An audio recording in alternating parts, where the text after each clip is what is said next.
पुढचा ग्रुप असेल आपल्याकडे पहिल्या दिवसातील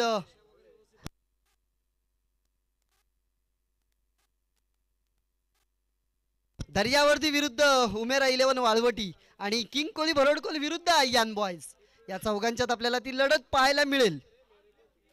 यानंतरचा या ग्रुप मधील सर्व सामने झाल्यानंतर म्हणजेच 2 सामने झाल्यानंतर आपल्याला त्या ग्रुपकडे वळताना येईल. मला वाटतं या सामन्यामध्ये नाणेफेकी जिंकले ती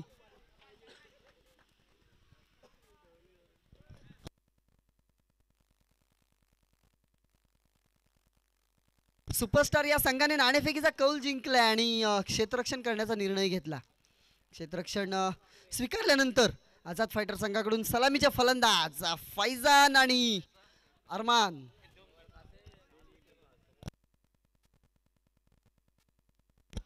फैजान आणि अरमान तर पहिलं षटक हाताळण्यासाठी मी प्रत्येक वेळेला म्हणत असतो की 40+ खेळाडू ज्याने 42व्या वर्षी सुद्धा एवढी मोठी स्पर्धा खेळतायत आणि पॉवर प्लेचं षटक हाताळतायत असे उज्ज्वल साखरे. फक्त क्रिकेटमध्ये आपणच खेळतोय असं नाही, आपल्या मुलाला सुद्धा सोबत घेऊन खेळताना दिसत आहेत. ऋषभ जो आपल्याला कव्हरच्या दिशेने क्षेत्ररक्षण करताना दिसतोय तो त्यांचाच मुलगा या स्पर्धेमध्ये सुद्धा खेळताना दिसतोय या सामन्यामध्ये आणि त्यानंतर आपला षटक सुद्धा हाताळताना दिसेल. रोहित, मला वाटतं रोहितला काही चेंडू समजला नाही, मात्र चेंडू अडवला गेलाय. तोपर्यंत एक धाव पूर्ण होते. एका धावेच्या मदतीने धावफलक पोहोचलंय ते 2 धावांवर. 2 चेंडू आणि 2 धावा. आम्हाला इथे प्रत्येक वेळेला 2 गुणलेखक लाभलेले असतात. पहिले असतील प्रणेश चौलकर तर दुसरे असतील जितेश पालेकर. नक्कीच आपल्याला प्रत्येक वेळेला ह्या 2 गुणलेखक. थोडंसं गचाळ क्षेत्ररक्षण. ऋषभ थोडा लेझी खेळला आपल्याला पाहायला. अगोदर जो हात चेंडूवर टाकायला पाहिजे होता तो ऋषभने थोडासा लेट टाकलाय. मात्र आपण पाहतोय नवीन नवीन खेळाडू आपल्याला एवढ्या मोठ्या स्पर्धेत पाहायला मिळत आहेत.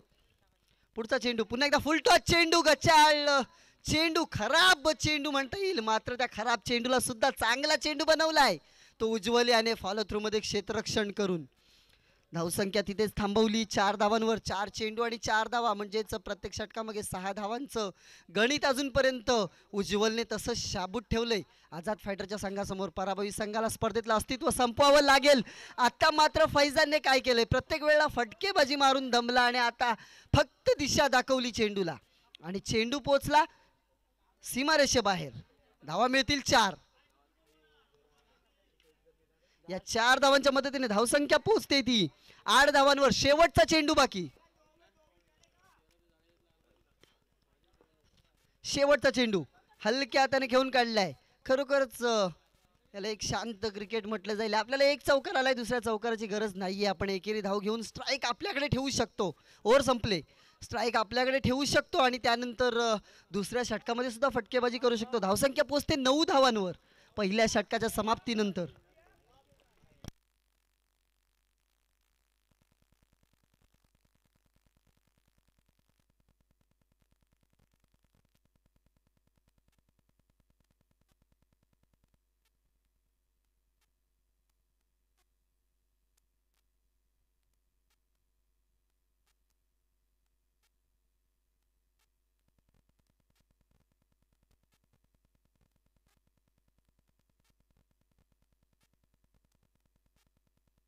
निकेत दुसरं षटक हाताळण्यासाठी.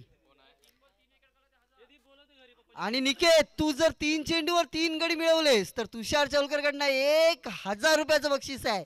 इथूनच लगेच कळती आपली. आणि सुमित, तू जर 3 कॅच पकडल्यास पूर्ण मॅच मध्ये तर रोमेश आणि तुषार यांच्याकडनं 1,000 म्हणजे 2,000. चला, बक्षिसांचा पाऊस पडायला लागलाय. फक्त माझी विनंती आझाद फायटरला एवढीच असेल की ही संधी दोघांना पण देऊ नका.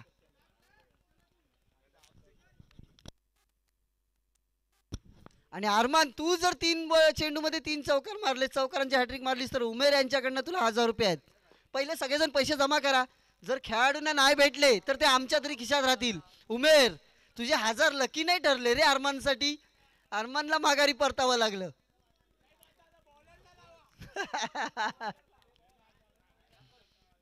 चला, उमेरकडनं बॉलरला लावूया. बॉलरनी 3 विकेट घेतले तर 1000 रुपये. एक घेतलेला आहे पण त्याच्यातला तुषार. उमेर एक गडी गेलेला आहे. हा हॅट्रिकच, त्याची पण हॅट्रिकच आहे.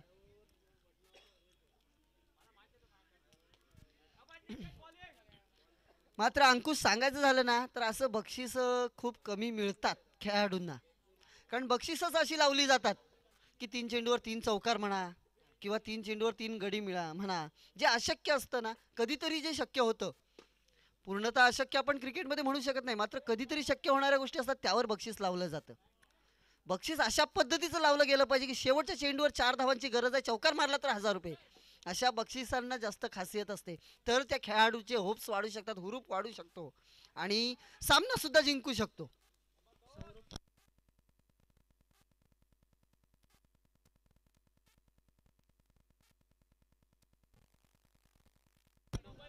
धावसंख्या पोचते ती 12 धावांवर. सौरभ भोईनकर आपल्या सर्वांनाच माहिती असेल की श्रीराम जीवन संघामध्ये खेळणारा एक चांगला गोलंदाज सौरभ भोईनकर. मात्र त्याच्याकडनं सुद्धा चुकी झाली, त्याचा मोबाईल कुठेतरी पडलाय आणि तो मोबाईल रिंग वाजते, जर कोणाच्या बाजूला वाजत असेल तर तो मोबाईल आमच्याकडे जमा करून द्या, त्याला बक्षीस दिलं जाईल.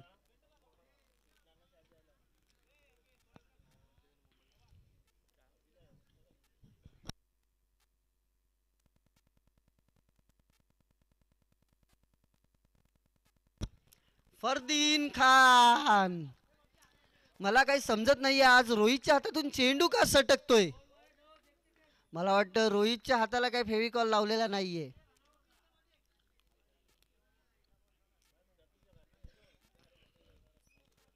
चांगलं षटक हाताळलं होतं निकेतने, मात्र हा नो चेंडू फेकून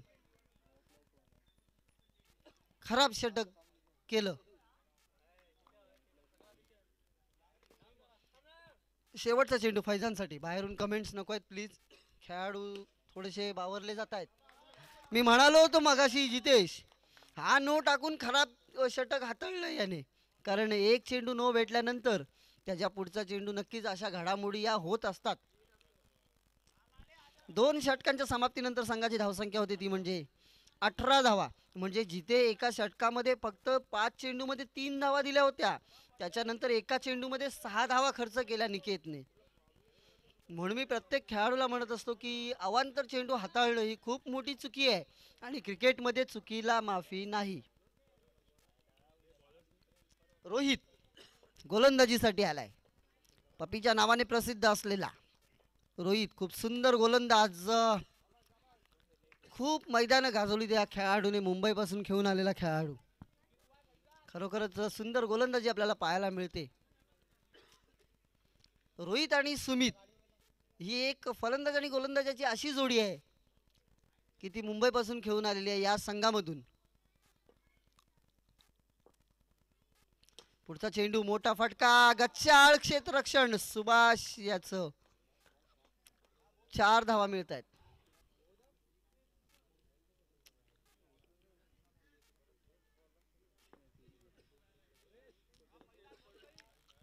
या 4 धावांच्या मदतीने धावफलक खूपच उंचावलंय. धावफलक पोचलं 23 धावांवर. पुन्हा एकदा गचाळ क्षेत्ररक्षण. मात्र बॅकअप चांगलं मिळालं सुमितचं, एकदा मिळते. एका धावेच्या मदतीने धावसंख्या पोचते 24 धावांवर. 3 चेंडू आणि 24 धावा. 3 चेंडूंचा खेळ अजूनपर्यंत बाकी आहे. क्षेत्ररक्षणात आपल्याला बदल पाहायला मिळतोय. फरदीन फलंदाजीला आल्यानंतर लेफ्टी रायटी कॉम्बिनेशन. क्षेत्ररक्षण कसंही लावा,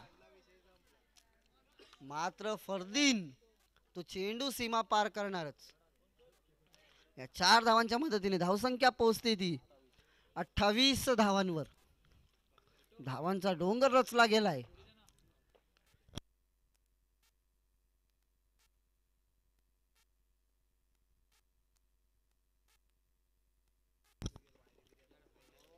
फरदीन मात्र चेंडू शोधत राहिला. शेवटचा चेंडू बाकी. धावसंख्या तिथेच थांबलेली 28 धावांवर. अक्षय थोडासा चुकलाय, पंचांनी स्वैर घोषित केलाय. अवांतर धाव मिळते. अरे बाबा वाईट दिलाय फरदीन.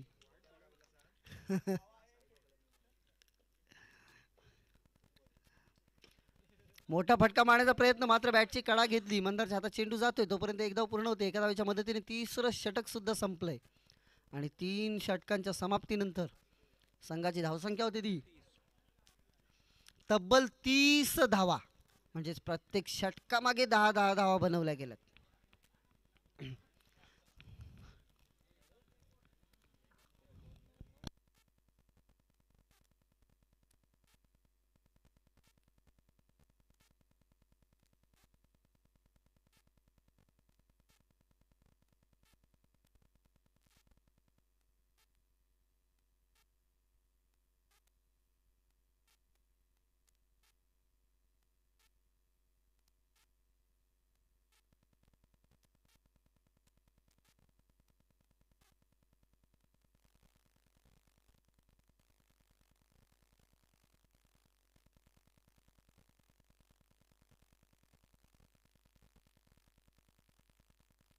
मंदार चौथं षटक हाताळण्यासाठी मला वाटतं ऋषभला मागे ठेवलंय. पहिला चेंडू काय फटका आणलाय, देखणा फटका, सुरेख फटका फरदीनच्या बॅट मधून. खूपच सुंदर फटका. फरदीन फरदीन आज सकाळीच मला म्हणाला होता की तुमच्या तोंडातून माझी वाहवा कधी मी ऐकलेली नाहीये, मात्र तू चांगलं करशील तर नक्कीच मी तुझी वाहवा करीन. एक लाजवाब स्ट्रोक आपल्याला पाहायला मिळाला फरदीनच्या बॅट मधून. या 4 धावांच्या मदतीने धावसंख्या पोहोचते ती 34 धावांवर. पहिल्या चेंडूवर आघात केलाय, पुन्हा एकदा हलक्या हाताने खेळून काढल्या, मात्र दिशा दिले.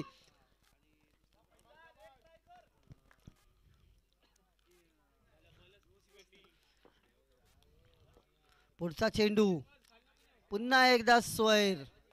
धावसंख्या पोहोचते ती 36 धावांवर. 2 चेंडू 36 धावा.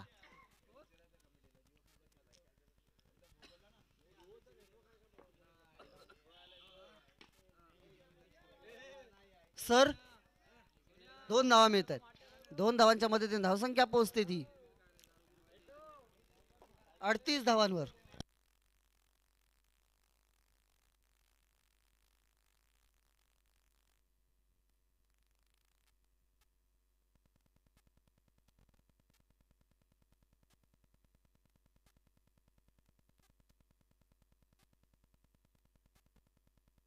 काय सुंदर क्षेत्ररक्षण.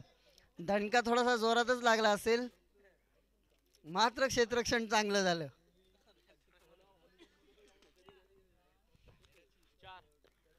दोन चेंडूंचा खेळ बाकी. सुंदर क्षेत्ररक्षण. आता मात्र रोहितच्या हातात चेंडू सापडला. म्हणजेच रोहितच्या हातात चेंडू सापडला काय आणि फरदीन बाद झाला काय. म्हणजेच ते 2 चेंडू सुद्धा सापडले असते तर फलंदाज बाद होऊ शकले असते. आतिफ ही जोडी मात्र सकाळपासून संध्याकाळपर्यंत एकमेकांसोबत असते. आता मैदानावर सुद्धा आपल्याला सोबत पाहायला मिळत आहेत. शाहरुख बरोबर बोलतोय मी.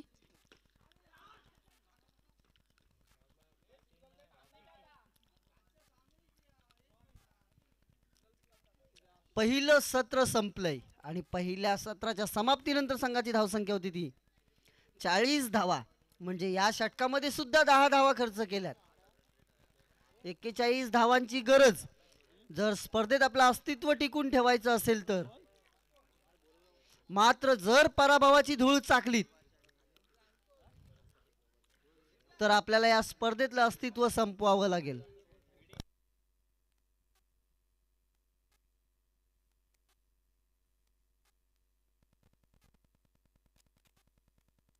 तसेच सन्मान्य सलीम सुलतान कालिनकर तसेच जितेश पालेकर यांना विनंती करतो की त्यांचा यथोचित सत्कार करावा.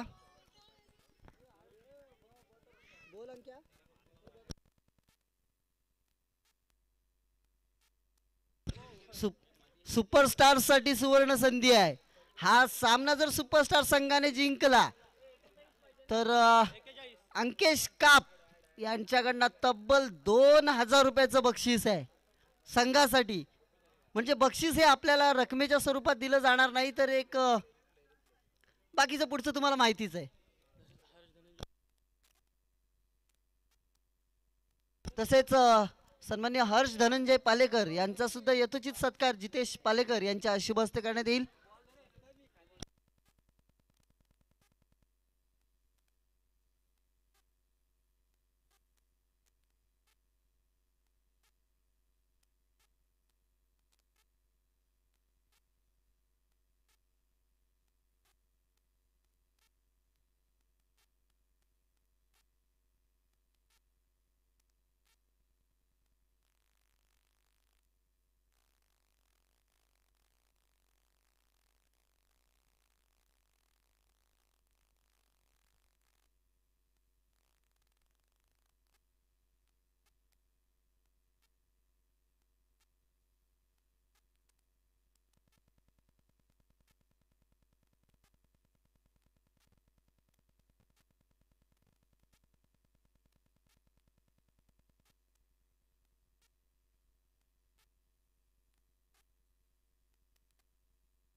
चला निकेत आणि सुमित सलामीची जोडी. तर पहिलं षटक हाताळण्यासाठी जुनेद. पंचांच्या उजव्या बाजूने उजव्या हाताने जुनेद गोलंदाजी करतोय. निकेत साठी पहिलाच चेंडू स्क्वेअर फेकला गेलाय. सुरुवात मात्र खराब केली जुनेदने, मात्र शेवट चांगला करेल का?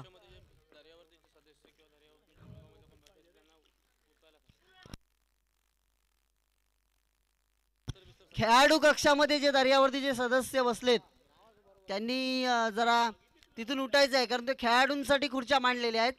सुपरस्टार आपण तिकडे खुर्चीवर बसायचं आहे. चला आपण तिकडे जायचं आहे. आपण तिकडे जात नाहीयेत, आपण आपला अधिकार घेत नाहीत म्हणून आपला अधिकार दुसरं घेत आहेत. आपण आपल्या जागेवर जाऊन बसा.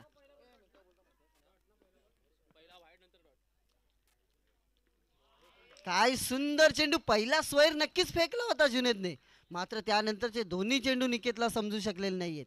प्रत्येक षटकामागे 10.25 ची सरासरी पाहिजे तरच आपण जिंकू शकतो. फर्दीने चेंडू अडवल्या कुठल्या हाताने आणि फेकला कुठल्या हाताने ते कळायच्या आत एक धाव पूर्ण झाली. एका धावेने धावफलक पोहोचलाय 2 धावांवर. 3 चेंडू आणि 2 धावा आता मात्र धावफलकावरती लागल्यात.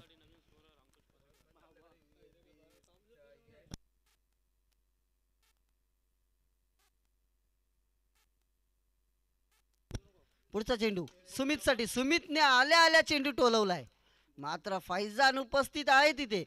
मिळेल फक्त एक धाव. एका धावेवर समाधान मानावं लागेल सुमित याला. पुढचा चेंडू पुन्हा एकदा निकेत साठी. तोच निकेत ज्याने 3 निर्धाव चेंडू खेळून काढले. आता मात्र मला वाटतं अजदने थोडासा थ्रो चुकीच्या पद्धतीने केला. त्या दरम्यान एक धाव पूर्ण झाली. एका धावेच्या मदतीने धावसंख्या पोहोचते ती 4 धावांवर. 5 चेंडू आणि 4 धावा.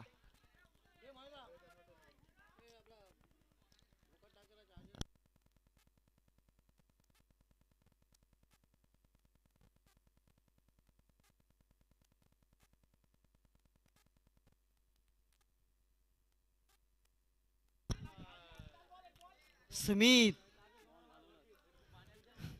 चला आयोजक, मला वाटतं चेंडू उपलब्ध करून द्यायचा आहे. आयोजक चेंडू उपलब्ध करून द्यायचा आहे इकडे.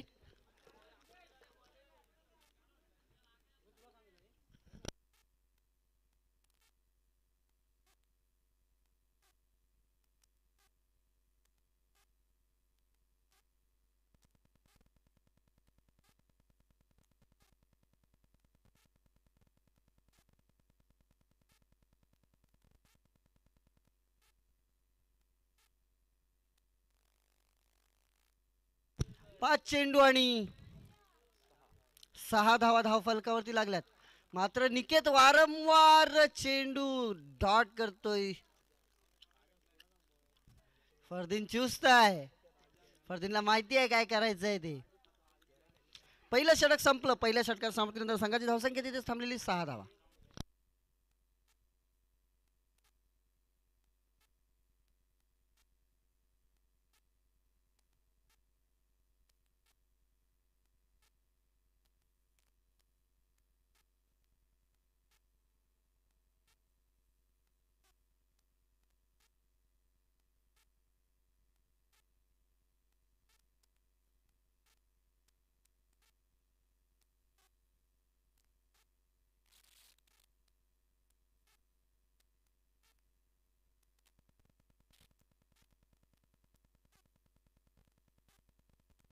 चला पंचांना विनंती असेल सर, सामना लवकर चालू करायचा आहे.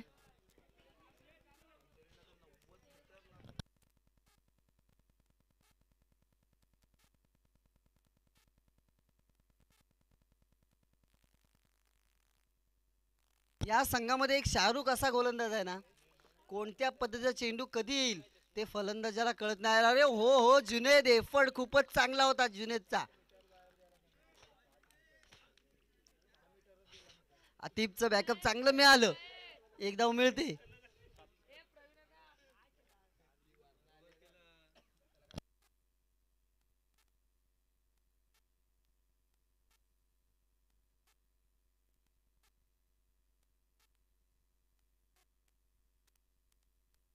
धावसंख्या पोचते 8 धावांवर. 3 चेंडू आणि 8 धावा.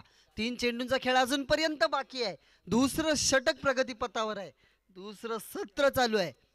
शाहरुख पुन्हा एकदा चौथा चेंडू सुमितसाठी हलक्या हाताने खेळण्याचा प्रयत्न, मात्र बॅट येण्या अगोदर चेंडू पायावर जाऊन आदळला. खरोखरच चांगला टप्पा आपल्याला शाहरुख कडनं पाहायला मिळतो. शाहरुख खरोखरच एक ताकती गोलंदाजी आपल्याला पाहायला मिळते. पुढे येऊन खेळण्याचा प्रयत्न, मात्र क्लीन बोल्ड. सुमित माघारी परततोय त्याची जागा सांभाळण्यासाठी आणि आपल्या संघाला सावरण्यासाठी जातोय तो अक्षय. चला श्रीराम जीवना तयार राहायचंय आपण. यामधील विजयी संघ लगेच श्रीराम जीवनासोबत सेकंड क्वालिफायरचा सामना खेळेल. आल्या आल्या मोठा फटका मारण्याचा प्रयत्न, उमेरच्या हातात काही चेंडू मिळत नाहीये, मात्र चेंडू अडवला गेला याला जास्त महत्व असतं.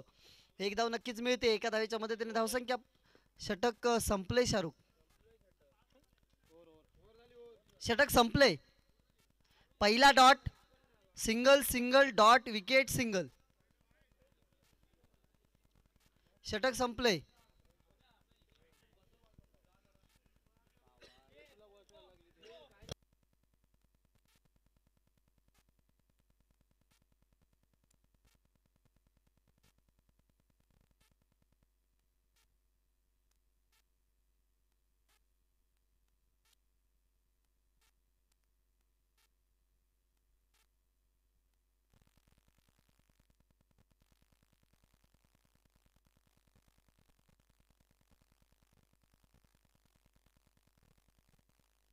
एक मिनिट फैजान, जस्ट मिनिट.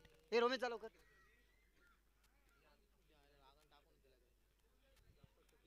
चला start the match. Faizan Faizan आणि अक्षय. पहिला चेंडू फैजान याचा आडव्या बॅटने खेळण्याचा प्रयत्न, शाहरुखने सुंदर झेल टिपलाय.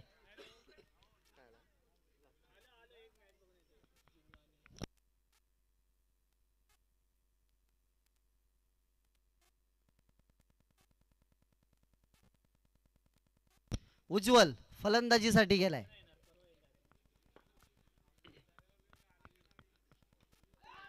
आणि काय सुंदर झेल टिपलाय शाहरुखने.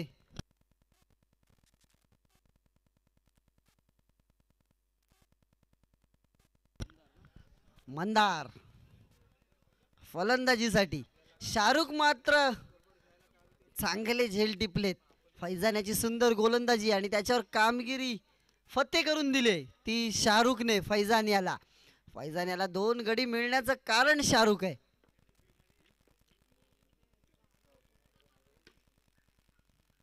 मला वाटतं पहिल्या सामन्यामध्ये फैजानने जो ऑब्जेक्शन घेतला होता ना, त्या ऑब्जेक्शनवर मला वाटतं उमेरला चौकार द्यायला पाहिजे होता, जो बॉलवर फटका मारला होता. नाही भाई, आप मॅच गेम चालू नको भाई.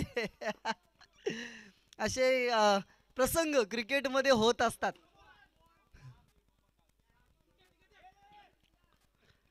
आणि नो बॉल टाकलं तर टाकलं, मात्र अरमानने काय केलं, त्या जखमेवर मीठ चोळलं. नो बॉल टाकल्यानंतर थोडंसं गचाळ क्षेत्ररक्षण आपल्याला पाहायला मिळालं आणि त्याच्यावर 3 धावा मिळाल्या एकूण. या 3 धावांच्या मध्ये धावसंख्या पोहोचते 14 धावांवर. 4 चेंडू आणि 14 धावा. पुढचा चेंडू मंदारसाठी.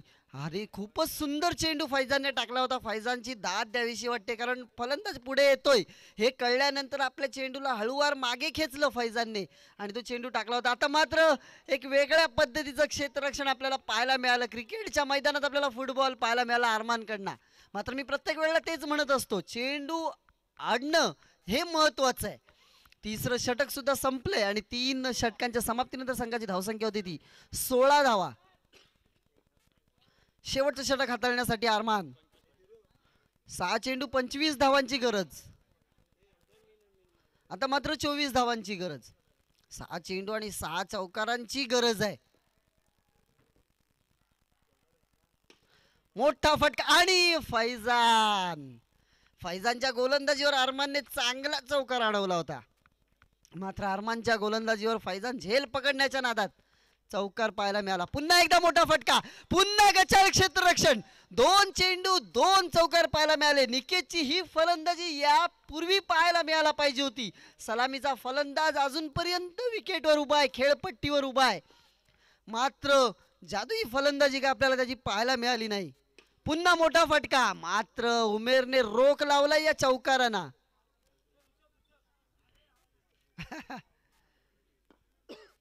एक धाव मिळते. नालक्यात खेळून काढलाय तुषार. चांगलं क्षेत्ररक्षण. 2 चेंडू अजूनपर्यंत बाकी आहेत अरमानियाचे. No ball. एक अवांतर धाव मिळते म्हणजेच अजूनपर्यंत 2 चेंडू बाकी आहेत. 28 धावा. धाव फलकावरती. पुन्हा एकदा हेलिकॉप्टर उडवण्याचा प्रयत्न होता निकेत याचा, मात्र मिळेल एक धाव. शेवटचा चेंडू या सामन्यातील. आणि खरंच क्रिकेट काय असतं ते मंदारने दाखवले. शेवटच्या चेंडूवर चेंडू हळूवार खेळून काढला आणि त्या चेंडूला दाद दिली, चेंडूचा सन्मान केला. यालाच तर क्रिकेट म्हणतात. अभिनंदन आझाद फायटर आणि सुपरस्टार, तुमचे आभार. आपण या स्पर्धेमध्ये सहभागी झालात. चला नाणेफेकीसाठी यायचं आहे श्रीराम जीवना आणि आझाद फायटर. तत्पूर्वी आपण सामनावीरकडे वळतोय. या सामन्याचा सामनावीर असेल ज्यांनी आपल्या फलंदाजीतून 3 चौकारांच्या मदतीने 22 धावा कुटल्या, तर आपल्या गोलंदाजीमध्ये 7 धावा खर्च करून 2 गडी मिळवले असा फैजान शिरगावकर याला आपण सामनावीर घोषित करतोय. तर मी विनंती करतो